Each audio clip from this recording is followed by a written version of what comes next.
It's been months since the series ended, but we never truly got a satisfying answer to the question, who should rule the Iron Throne? So I'm going to ask another question. Who do you want to sit on the throne? Now, I've asked around and I've looked around, I've listened to both the supporters and the naysayers of both sides of each of these candidates, and will present answers from both sides. But now, I want to present the candidates who fans of the Game of Thrones TV show and the A Song of Ice and Fire novels believe should rule the Seven Kingdoms. Starting in this video with our first candidate.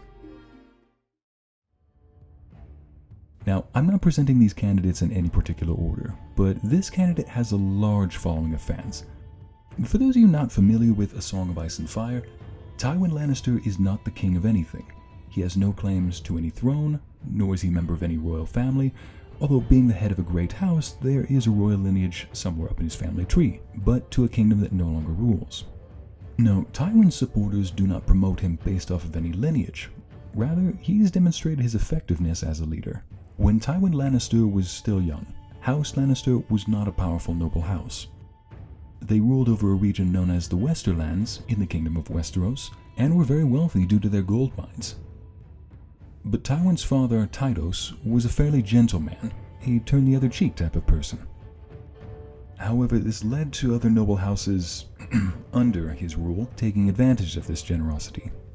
Large sums of money were borrowed from the Lannisters. Tydos was openly mocked, shamed, and embarrassed by his lords even at public events, and they even made it a game called Twist the Lion's Tail. Having returned from fighting in a war known as the War of Nine Penny Kings, Tywin was not happy being mistreated as such, and being the rulers of the Westerlands, Tydos demanded respect from his subservient lords.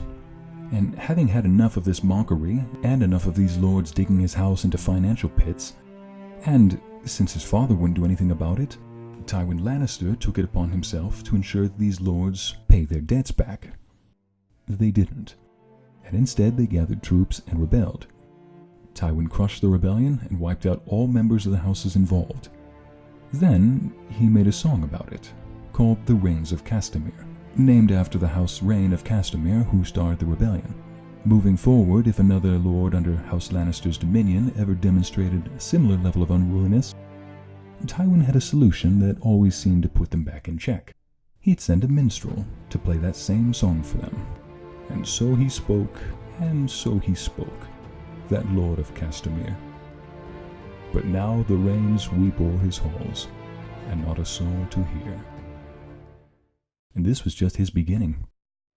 Before the reign of Robert Baratheon, the ruling king at the start of the books and the show, the Mad King Aerys ruled. Aerys was a cruel, paranoid leader who thought he saw spies and assassins everywhere, even if they weren't really there, and he either killed or tortured, or both, anyone he suspected of treachery. So with a leader like this, how does a kingdom function? The answer, his second in command, Tywin. At a young age, Tywin was appointed as the Hand of the king's second in command. Tywin made sure the crown's endeavors were well funded, that the lords of the realm cooperated, and so on and so forth. He only stopped being the Hand of the King on his own accord, because the king's madness was too much for even him to tolerate, which was understandable. Every feat that Tywin accomplished was belittled or berated by King Aerys. Now, if anybody else had walked out on the king just like that, King Aerys would have more than likely had them killed. Tywin Lannister, on the other hand, left unopposed. Tywin has served as Hand of the King for more than one king, and even though the king wears the crown, the ruling lords know who truly holds the power. You just sent the most powerful man in Westeros to bed without his supper. You're a fool if you believe he's the most powerful man in Westeros. A treasonous statement. Joffrey is king. You really think a crown gives you power? However, skeptics have noted that Tywin does not necessarily work for the benefit of the realm, rather that he works toward the benefit of him and his house. But almost every noble house in Westeros does that too. But Tywin is almost unfeeling, even toward his own children. In the show, Tywin had a moment or two where he demonstrated love towards his children, almost genuine love. In the books, he never did this. But regardless of whichever one is true, skeptics will always say, so sure, maybe he'd make a good ruler, but what about his next heir? All of his kids are incapable of ruling except his youngest, Tyrion. But Tywin hates Tyrion and won't let him rule anything.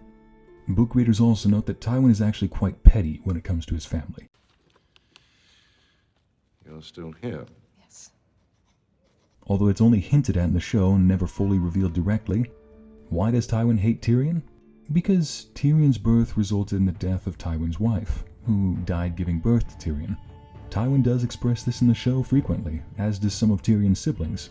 However, the novels go into more detail about the true nature of Tywin's hatred.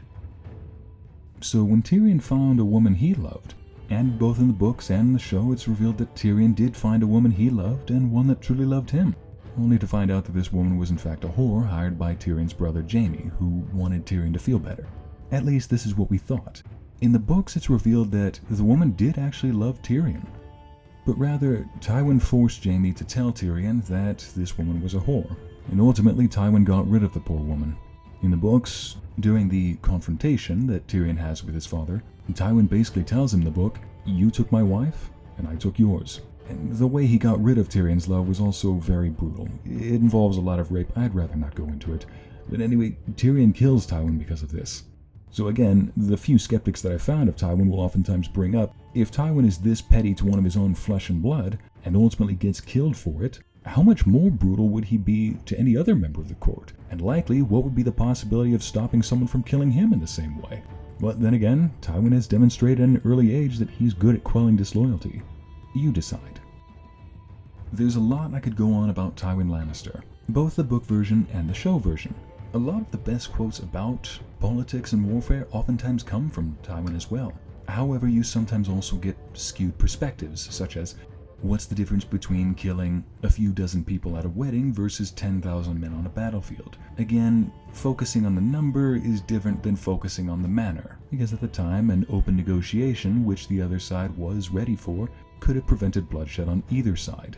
Not only this, but Tywin's terrible parenting skills are what caused the War of the Five Kings. Had his daughter Cersei not been unfaithful to her husband, not produced bastard children, then the new hand of the king, Ned Stark, wouldn't have been executed by Tywin's even more lawless grandson, King Joffrey.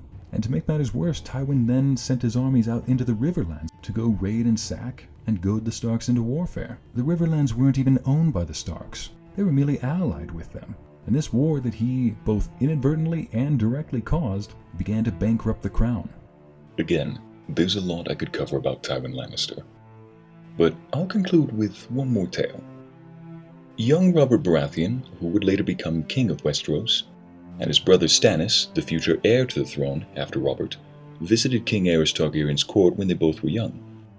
Both Robert and Stannis were greatly impressed by the young king, saying that he was as noble as the dragons were fearsome. It wasn't until years later they realized that this wasn't Aerys they had seen that day. It was young Tywin Lannister, acting on behalf of the absent king. Tywin breathes an aura of authority. He's a powerful leader, genius at politics, and a petty father with a terrible moral compass. He won't hesitate to make the difficult decisions, and he'll do everything it takes to keep his house at the top, even if it means eliminating entire noble houses that get in the way. But only those that get in the way. A powerful ruler, a terrible human being. So, tell me now, are you a supporter for Tywin on the throne? Or do you support another? Let me know in the comments. And give this video a thumbs up if you enjoyed it, or a thumbs down if you didn't enjoy it. And join me next time where we discuss our next candidate.